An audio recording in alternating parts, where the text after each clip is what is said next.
मैं प्रभु के वचन में देख रहा था, कुछ लोगों ने कुछ पाने के लिए अपने आप को बेच दिया। और जब मैंने पहली बार पहला शख्स देखा तो बाइबल में एसाव, जिसने थोड़े से भोजन के लिए, दाल के लिए अपने पहिलौठे के अधिकार को बेच दिया। ऐसा उत्पत्ति 25 अध्याय के 33 वचन में लिखा है। दूसरे शब्दों में कहे तो उसने अपने आप को बेच दिया सिर्फ भोजन के लिए। फिर मैं दूसरा उदाहरण देख रहा था तो पहला राजा 21 अध्याय के 20 वचन में और 25 वचन में एक राजा का जिक्र है जिसका नाम है अहाब। और अहाब राजा ने अपनी पत्नी इजेबेल के उकसाने से अपने आप को बुरा काम करने के लिए बेच डाला। दूसरे के उकसाने से बुराई के लिए अपने आप को बेच दिया। फिर मैं तीसरा उदाहरण बाइबल में पढ़ रहा था और वो प्रभु यीशु मसीह के एक चेले थे जिनका नाम यहूदा इस्करियोती है। और बाइबल बताती है कि उसने थोड़े से धन के लिए, 30 चांदी के सिक्कों के लिए अपने आप को बेच डाला। ऐसा मत्ती 26 अध्याय के 15 वचन में लिखा है। थोड़े से धन के लालच में उसने अपने आप को बेच दिया।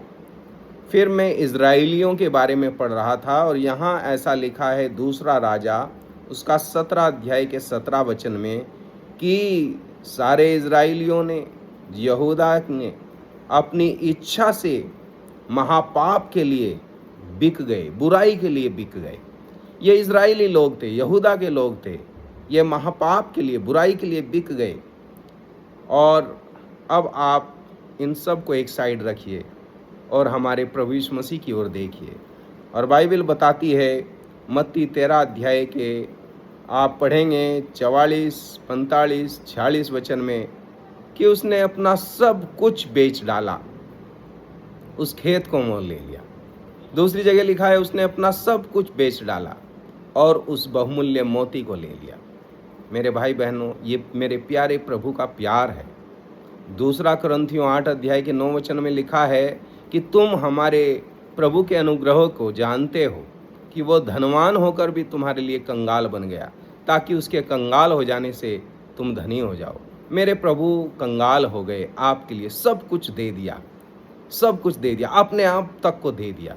ये मेरे प्रभु का प्यार है। आप उसके क्रूस की ओर देखिए, जिसने अपना सब कुछ आपके लिए न्यौछावर कर दिया, बलिदान कर दिया। मेरा प्रभु आपसे बड़ा प्यार करता है।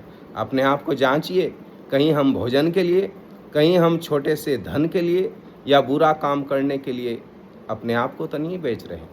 मेरे भाई बहनों, अपने आप को जांचें और अपने प्रभु की ओर देखें और उसकी आराधना करें। प्रभु आपको बड़ी आशीष दे।